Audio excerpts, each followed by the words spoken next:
hari Minggu, senang bertemu dengan saudara kembali pada minggu pertama dari bulan Juni 2020. Dan seperti biasa kita memulai sebuah bulan yang baru dengan sebuah tema yang baru. Dan pada minggu ini dan selama satu bulan Juni ini kita akan belajar bersama-sama mengenai wisdom atau hikmat yang daripada Tuhan.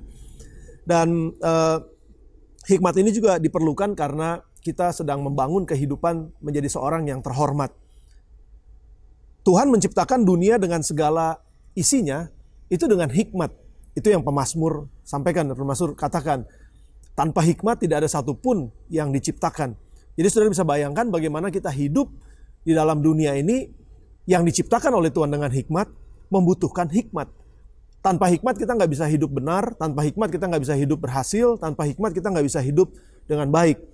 Dan karena manusia yang dipercayakan oleh Tuhan untuk mengelola bumi ini, mengelola seluruh dunia dan ciptaan Tuhan, maka untuk mengelola tersebut, pengelolaannya dibutuhkan hikmat. Untuk mengelola apa yang Tuhan percayakan kepada manusia dalam dunia ini, dibutuhkan hikmat sama seperti hikmat bagaimana Tuhan menciptakan dunia ini. Saya yakin sudah bersama dengan saya, ada jutaan buku, bahkan ada begitu banyak, mungkin jutaan juga penelitian-penelitian yang dilakukan oleh manusia hanya untuk mengerti bagaimana dunia ini, bagaimana bumi ini bekerja, bagaimana semua sistem yang ada di dalam alam semesta ini bekerja, sehingga kita bisa memahami dan mengerti bagaimana kita bisa hidup. Ada begitu banyak buku yang ditulis mengenai hikmat, mengenai bagaimana manusia harus melakukan sesuatu. Itu semua semata-mata supaya manusia dapat hidup dalam dunia ini dengan baik, dengan sukses, dengan berhasil. Dan bagaimana kita bisa melakukan kehidupan tersebut, tentu saja tidak semuanya dipelajari di sekolah.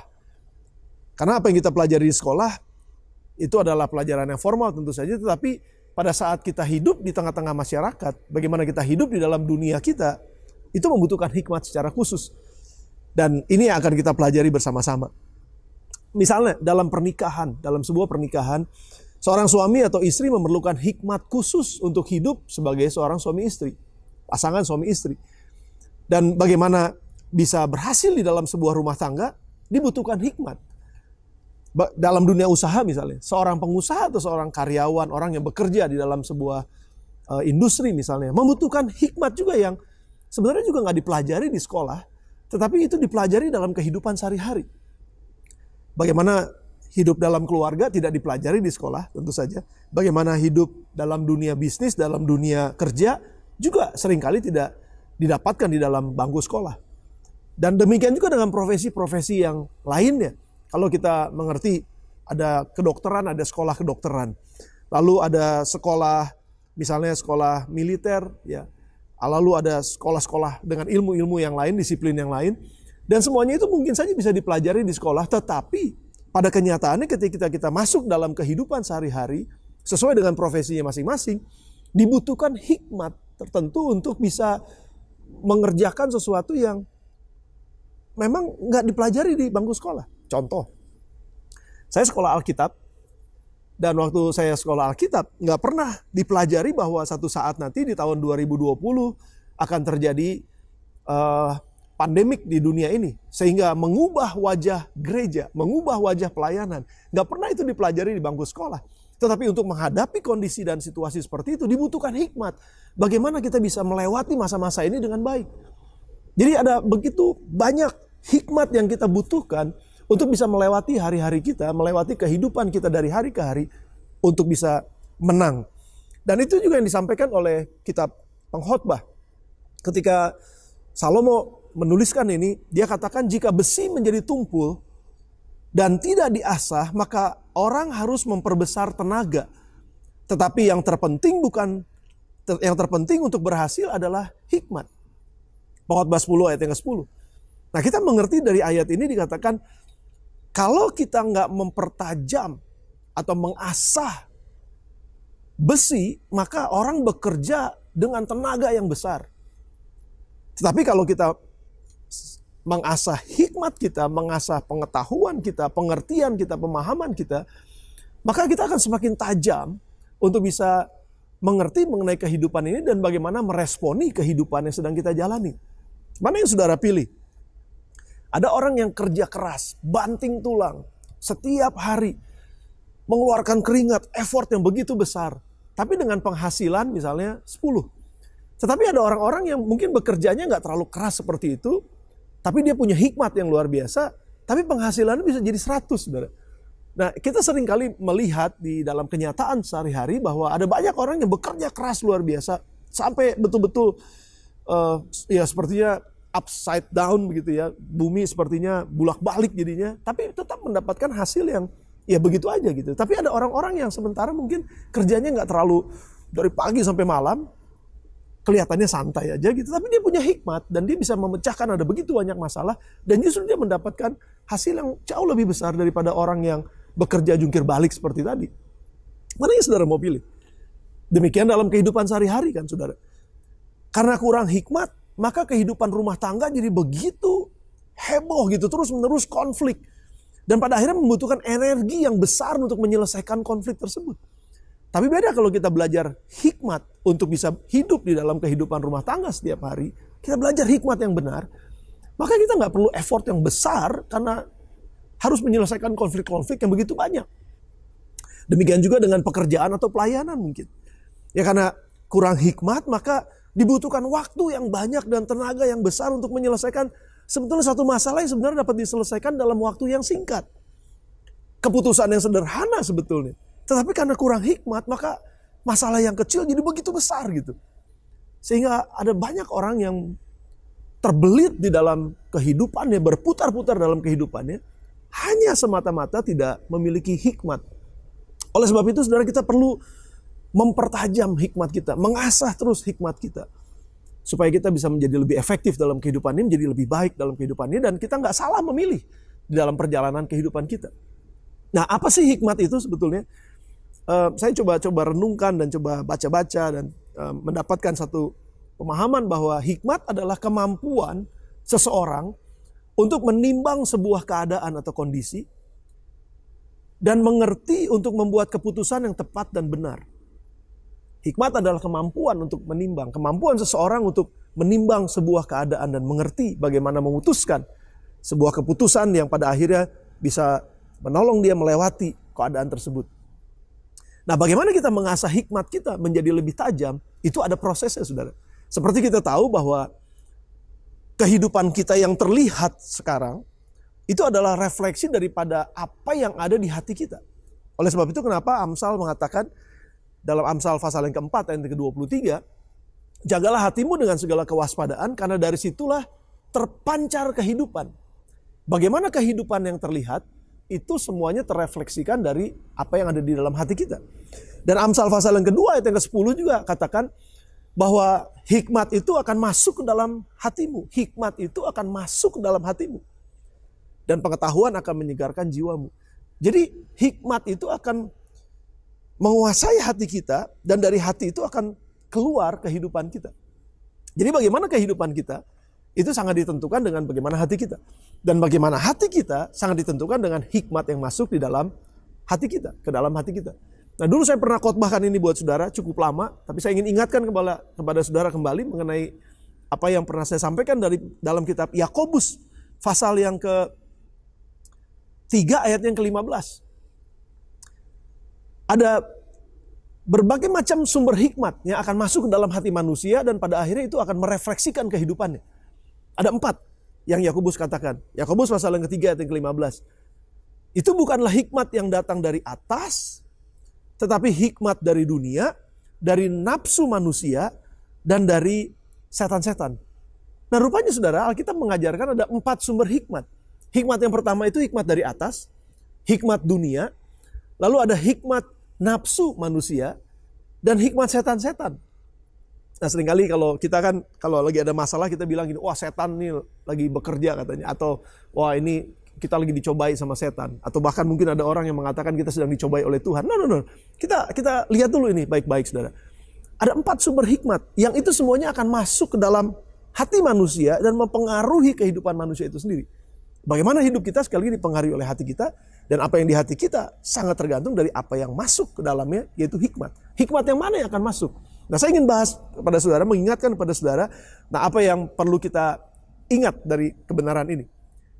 Mari kita bahas satu-satu. Yang pertama adalah hikmat dunia.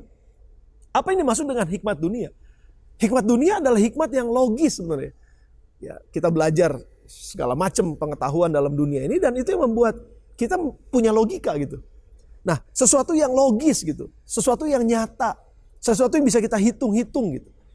Dan kita seringkali menggunakan hikmat seperti ini untuk kita bisa hidup. Dalam kondisi tertentu di dalam Alkitab ada sebuah cerita yang kita sudah sangat familiar dengannya. Kenyataannya pada saat itu adalah ada 5.000 orang yang perlu makan. Dari pagi sampai dengan sore mereka dengarkan Yesus. Mereka belum makan. Lalu kondisinya adalah mereka kelaparan. 5.000 orang kira-kira, saudara. Nah, itu adalah kenyataannya. Dan yang kenyataan berikutnya hanya ada 5 roti dan 2 ikan. Makanan yang didapatkan. Dan ketika itu Yesus perintahkan untuk murid-muridnya beri makan 5.000 orang. Tetapi kenyataannya dari 5.000 orang cuman ada 5 roti dan 2 ikan. Lalu hari sudah mulai malam. Semua toko makanan, restoran sudah tutup. Jadi kan kalau secara logis adalah keputusan yang harus diambil, pulangkan mereka. Suruh mereka pulang. Kita nggak mungkin bisa kasih makan mereka. Kalaupun kita punya uang cukup, tokonya udah pada tutup. Jadi itu adalah pikiran dunia yang secara logis saja gitu, saudara. Yang berikutnya, misalnya contoh yang lain dari Alkitab. Hikmat yang dibutuhkan itu, hikmat itu adalah membutuhkan bukti. Nah, sebelum mempercayai sesuatu, saya perlu bukti. Kenyataannya adalah semua orang tahu bahwa Yesus sudah mati, dikubur, ditutup oleh batu yang besar, disegel oleh tentara-tentara Romawi, dan dijaga oleh tentara yang begitu kuat. Jadi kenyataannya adalah tidak mungkin ada orang yang bisa keluar masuk sembarangan ke dalam kuburan tersebut. Ya masuk tentu saja dijaga, keluar nggak bisa karena dari luar sudah ditutup. Itu kenyataannya. Dan itu bukti yang sudah kita bisa lihat. Nah, oleh sebab itu ketika para murid mengatakan kepada Thomas, kami bertemu dengan guru, dia datang kepada kita. Dan Thomas katakan apa? Sebelum saya membuktikan, dia berdiri di depan saya tusukkan jari saya ke lubang bekas paku di tangannya, atau mungkin susukan di dalam lambungnya, saya nggak akan percaya. Karena nggak terbukti. Saya mau buktikan dulu. Itu adalah hikmat dunia, saudara. Nah, hikmat dunia itu sebetulnya juga nggak jelek-jelek amat. Dan kita mengerti bahwa nggak ada yang salah juga memang dengan itu. Kita butuh logika memang. Namun jika kita setiap saat kita membuka atau setel TV kita, itu seperti TV soalnya, ya, yang terbuka gitu, on setiap hari, maka akan sulit bagi kita untuk mempercayai sesuatu yang di luar atau beyond dari keterbatasan hikmat dunia ini. Sulit bagi kita untuk mempercayai bahwa Allah itu dapat melakukan yang jauh lebih besar daripada apa yang kita pikirkan dan kita doakan. Yang kita bisa percaya adalah ya cuma yang sebesar yang masuk ke dalam akal saya. Itu yang bisa saya percaya. Nah, itu adalah hikmat yang pertama, saudara. Nah, ada hikmat yang kedua. Coba kita lihat sama-sama hikmat yang kedua. Kalau itu digambarkan seperti TV ya. Hikmat yang kedua adalah hikmat nafsu manusia. Apa yang dimaksud dengan hikmat dari nafsu manusia? Ini adalah hikmat yang menghasilkan keputusan yang pada akhirnya merugikan diri kita sendiri. Nafsu atau keinginan untuk memuaskan, menyenangkan atau menikmati kesenangan sesaat yang membuat manusia tidak berpikir panjang akan akibat dari keputusan yang diambil sekarang. Itu hikmat nafsu manusia. Nah, yang seharusnya tidak dimakan, malah dimakan karena nafsu. Yang seharusnya pintunya ditutup, ini pintunya dibuka karena keinginan-keinginan. Yang seharusnya nggak berhubungan dengan orang-orang tertentu, malah dia berhubungan dengan orang tertentu karena merasa bahwa, wih keren nih kalau berhubungan sama mereka gitu. Padahal itu nggak membawa kepada kebaikan. Dan akhirnya dia menyesal di ujung hari karena dia bergaul dengan orang-orang yang salah. Atau mungkin yang biasa kita dengar, Yang seharusnya saya saving gitu, tapi saya belanja terus gitu. Yang padahal saya juga nggak butuhkan apa yang saya beli. Tapi saya beli aja deh, karena keinginan daging, nafsu manusia. Yang pada akhirnya, pada kondisi-kondisi seperti sekarang ini, aduh nyesel saya, kenapa kemarin saya beli itu. Jadi uangnya kepake, padahal ini uangnya bisa dipakai untuk sesuatu yang lebih berguna. Dan itu penyesalan pada akhirnya karena berpikir hanya untuk saat itu, hanya untuk kesenangan saat itu. Dan itu adalah hikmat nafsu manusia. Dan ini adalah channel yang kedua, saudara. Kalau itu TV ya, sekali lagi, itu adalah channel yang kedua. Nah, channel yang ketiga adalah hikmat dari setan. Hikmat setan-setan, kata Yakobus tadi katakan. Nah, apa yang dimaksud dengan hikmat dari setan? Ini adalah hikmat yang menguasai pikiran manusia, sehingga manusia nggak bisa berpikir logis, manusia nggak bisa lagi untuk menyayangi tubuhnya sendiri, apalagi orang lain. Yang ini bertentangan, hikmat yang bertentangan dengan moralitas, hikmat yang bertentangan dengan kemanusiaan, hikmat yang bertentangan dengan nilai-nilai yang dianut oleh seluruh umat manusia.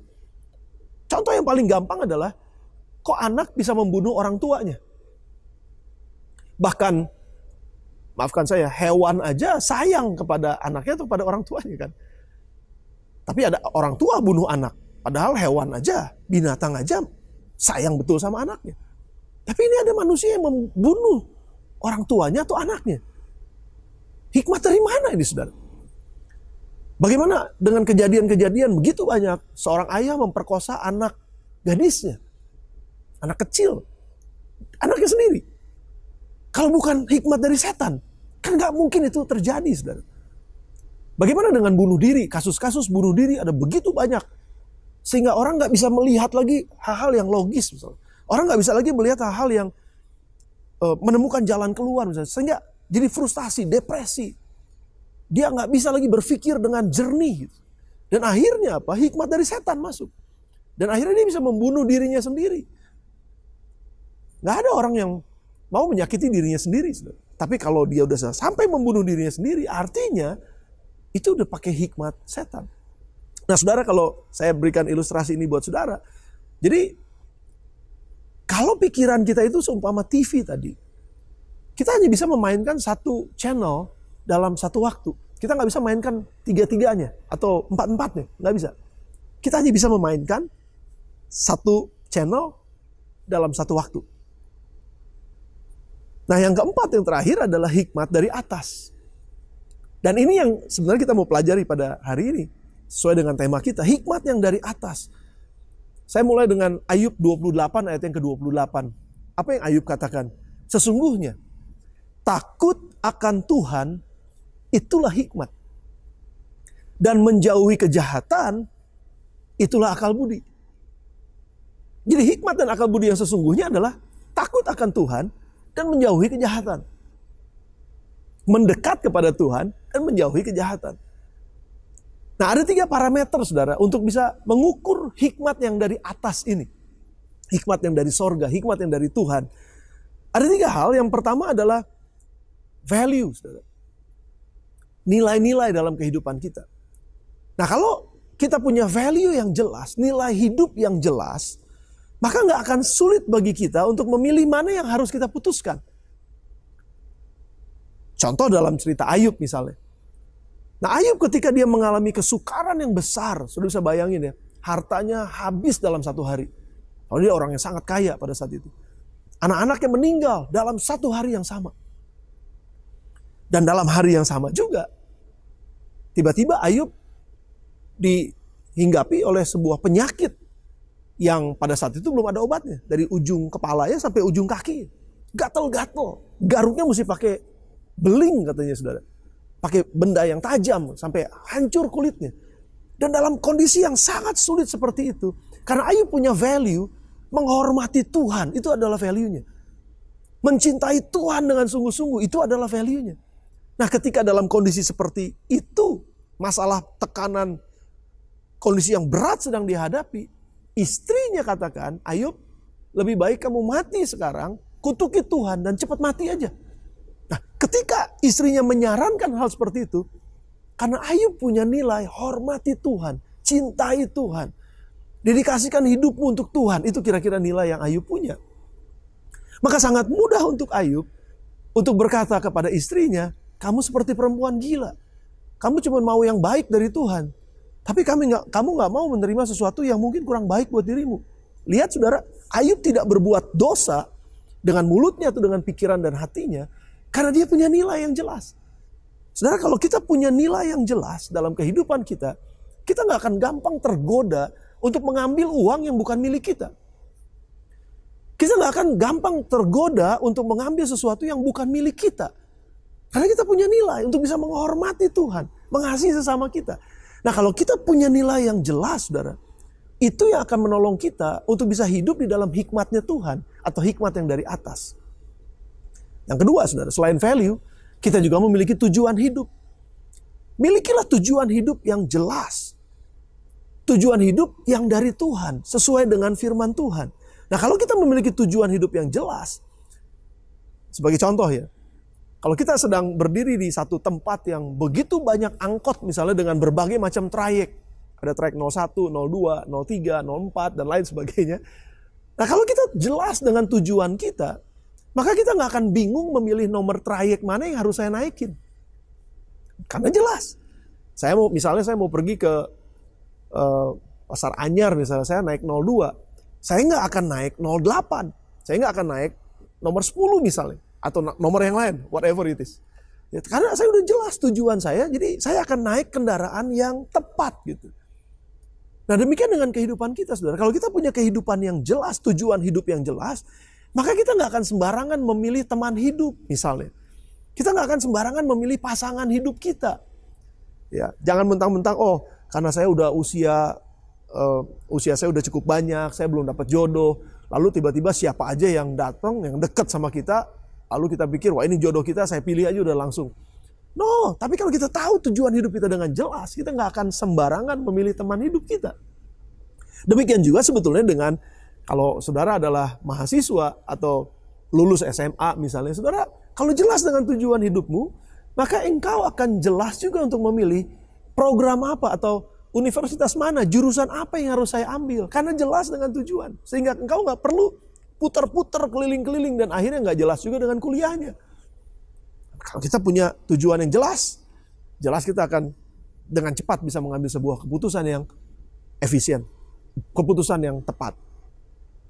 Bagaimana dengan bergaul? Kalau kita punya tujuan yang jelas, tujuan hidup yang jelas, kita akan memilih teman-teman dengan siapa kita bergaul.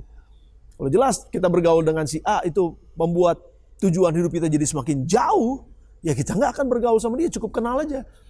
Tapi kalau ada orang-orang tertentu yang akan membawa kita mungkin kepada satu tujuan hidup yang lebih jelas, kita akan dekat sama orang tersebut, kita akan pilih untuk bergaul dengan orang tersebut. Dan jelas dengan nilai-nilai yang benar. Jadi bagaimana kita spending uang, bagaimana kita membiayai sesuatu atau mengeluarkan uang kita untuk belanja sesuatu. Kalau tujuannya jelas, saudara, kita nggak akan jadi foya-foya dengan keuangan kita. Kita nggak akan jadi sembarangan menggunakan uang kita. Tapi semuanya jadi jelas. Karena tujuan hidup yang jelas. Nah, itu hikmat yang dari atas, saudara. Yang ketiga adalah mengenai kenal dirimu dengan baik. Pengenalan diri. Mungkin kalau dalam bahasa sehari-hari kita bilangnya tahu diri. Kita tahu diri kita. Kita tahu keterbatasan kita. Kita tahu kelebihan dan kekurangan kita. Kita tahu kelemahan dan mungkin juga sekaligus kekuatan kita. Nah, kalau kita kenali diri kita, siapa saya di hadapan Tuhan? Siapa saya menurut Tuhan? Saya adalah seorang yang berharga. Saya adalah imamat yang rajani misalnya. Saya adalah anaknya Tuhan. Saya adalah seorang yang punya masa depan di dalam Tuhan. Saya tahu siapa diri saya. Dengan semua kekuatan, karunia yang saya punya, skill yang saya punya. Maka saya bisa memutuskan keputusan-keputusan yang sangat tepat. Ya, hanya karena saya suka misalnya, hanya karena saya suka nyanyi misalnya, bukan berarti kalau setiap khotbah saya harus nyanyi. Karena hanya karena saya suka nyanyi, belum tentu saudara suka dengar saya nyanyi kan. Jadi ada banyak orang yang mungkin dengar saya nyanyi, bilang lebih baik kamu jangan nyanyi deh. Tapi kan saya suka nyanyi. Ya, sekali lagi apa yang saya suka belum tentu orang lain suka. Dan juga belum tentu itu kekuatan saya gitu. Jadi saya nggak boleh paksakan untuk saya harus selalu nyanyi gitu di depan orang. Nggak harus. Saya nyanyi aja dengan diri saya sendiri. Saya nyanyi aja untuk istri saya nyanyi aja untuk Tuhan. Ya udah, itu udah cukup. Kalau saya memang suka nyanyi. Jadi saya tahu kekuatan saya, sehingga saya tahu menempatkan diri saya. Saya tahu di mana tempat pelayanan saya. Saya tahu di mana tempat pekerjaan saya yang pas. Saya nggak hebat-hebat amat di dalam hal, misalnya sama sekali saya nggak punya hobi sebetulnya untuk media seperti ini, saudara. Saya nggak perlu ngotot untuk kerja di bagian media. Karena itu bukan kekuatan saya. Saya tahu betul itu bukan kekuatan saya.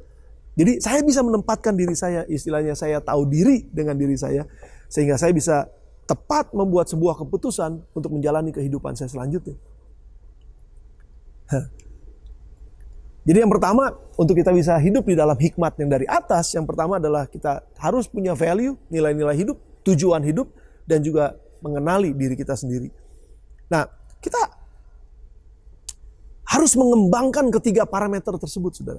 Sehingga kita bisa hidup di dalam hikmatnya Tuhan. Sehingga kita berhasil dalam kehidupan kita dengan membuat keputusan-keputusan yang tepat dalam kehidupan kita. Sehingga kita nggak perlu susah payah, kita nggak perlu lagi strive untuk sesuatu yang nggak perlu sebetulnya karena kebodohan kita. Tapi kita punya hikmat yang daripada Tuhan. Nah, kembangkan ini semua, saudara. Kembangkan value saudara. Kembangkan tujuan hidup saudara. Kembangkan pengenalan diri akan diri sendiri. Sehingga kalau itu berkembang dan kita tahu sesuai dengan firman Tuhan, saya harus kerjakan ini, lakukan ini, maka kita akan menjadi orang-orang yang bijaksana. Kita akan menjadi orang-orang yang punya wisdom, hikmat yang daripada Tuhan untuk menghidupi kehidupan kita ini. Nah, oleh sebab itu, bagaimana caranya untuk kembangin ini, saudara? Paling nggak ada 3 juga. Yang pertama, dekatkan diri kita kepada Tuhan. Takut akan Tuhan adalah permulaan hikmat. Jadi saudara nggak akan pernah bisa dapatkan hikmat dari Tuhan kalau saudara nggak dekat dengan Tuhan. Dekatkan diri saudara kepada Tuhan. Dengar firman-Nya, baca firman-Nya, lakukan firman-Nya dengan setia. Ya, mendekatkan diri kepada Tuhan. Yang kedua, perhatikan bagaimana kita hidup. Itu yang Paulus katakan, perhatikan bagaimana kamu hidup. Jangan hidup seperti orang bebal, tapi hiduplah seperti orang bijaksana. Ya kan? Dengan apa caranya? Menjaga diri kita. Jangan cepat ngambil keputusan yang belum dipikirkan. Jangan cepat-cepat ngomong sesuatu yang kita juga nggak pikirkan gitu. Yang pada akhirnya kita sendiri menyesal. Jangan ambil keputusan sesuatu yang pada akhirnya merugikan diri kita sendiri. Pikirkan dulu, renungkan. Perhatikan bagaimana kita hidup. Lihat hidup kita, jangan lihatin hidup orang lain, sibuk sama hidup orang lain. Tapi sibuklah ngelihat hidup kita. Apakah hidup kita ini udah benar atau belum gitu. Dan yang terakhir adalah peduli dengan sekeliling kita. Kenapa? Karena Amsal sendiri katakan bahwa hikmat itu ada di mana-mana. Hikmat itu ada di sekeliling kita. Saudara nggak perlu cari hikmat sampai jauh ke luar negeri. Saudara cukup ada di rumah saudara, itu ada hikmat di sana. Saudara hidup pada saat saudara berkendara, itu ada hikmat di sana. Jadi pedulilah dengan lingkungan kita, pedulilah dengan sekeliling yang dekat dengan kita. Karena kita akan menambah hikmat kalau kita mau peduli dan belajar untuk bisa mengerti melalui kehidupan kita sehari-hari. Nah, saudara, saya berdoa pada hari ini, sementara saudara mendengar firman ini, sementara saya juga menyampaikan ini buat saudara, kita sama-sama akan belajar. Jangan kita terus-menerus hidupkan hikmat yang dari dunia atau hikmat yang nafsu manusia atau hikmat yang dari setan-setan. Jangan hidupkan hikmat itu, tapi mari kita belajar untuk menghidupkan channel di dalam pikiran kita. Itu channel ya adalah hikmat yang dari atas. Yang pertama, kembangkan value dalam hidup kita. Yang kedua, ngerti tujuan hidup kita. Dan yang ketiga, ngerti diri kita sendiri. Dan dari mana kita tahu itu semua? Firman Tuhan. Dan itulah hikmat yang dari atas. Dan kalau kita bisa mengerti ini, kita kembangkan ini, kita belajar untuk terus mendekat kepada Tuhan, belajar perhatikan bagaimana kita hidup, dan peduli kepada sekeliling kita. Saya sangat yakin dan percaya, kita akan on dengan hikmat yang daripada Tuhan, hikmat yang dari atas. Dan waktu itu masuk ke dalam hati kita, itu akan terpancar di dalam kehidupan kita sehari-hari. Saya berdoa biar kehidupan kita semua sebagai jemaat Tuhan akan menjadi kehidupan yang berhasil, akan menjadi kehidupan yang menyenangkan, akan menjadi kehidupan yang penuh dengan ucapan syukur dengan semua kebaikan Tuhan, walaupun di tengah-tengah kondisi yang gak baik. Tapi karena ada hikmat Tuhan menolong kita semua melewati masa-masa yang sulit, dan kita akan keluar sebagai pemenang. Tuhan Yesus berkati saudara menjadi orang-orang yang berhikmat sekaligus menjadi orang-orang yang terhormat. Mari tundukkan kepala saudara sebentar. Sebelum kita mengambil bagian dalam perjamuan kudus, kita akan berserah diri kepada Tuhan, dan kita akan minta komitmen daripada Tuhan untuk hidup di dalam hikmat yang dari atas. Tuhan, terima kasih sekali lagi buat kebenaran firman-Mu. Biar kebenaran firman yang kami dengar ini menjadi kebenaran yang memerdekakan kami. Kebenaran yang membuat kami menang. Kebenaran yang membuat kami bebas dari hal-hal yang gak perlu kami alamin. Hal-hal buruk yang gak perlu kami alamin karena kebodohan. Tapi biar kami boleh menjadi orang-orang yang menikmati semua janji Tuhan. Karena kami boleh hidup, mendisiplin diri kami. Hidup di dalam kebenaran-kebenaran firman Tuhan. Menggunakan hikmat yang dari atas. Sehingga hidup kami akan mengikuti jalan-jalannya Tuhan. Terima kasih sekali lagi buat semua kebenaran ini. Kami terima di dalam nama Tuhan Yesus. Kami berdoa dan kami mengucap syukur. Amin.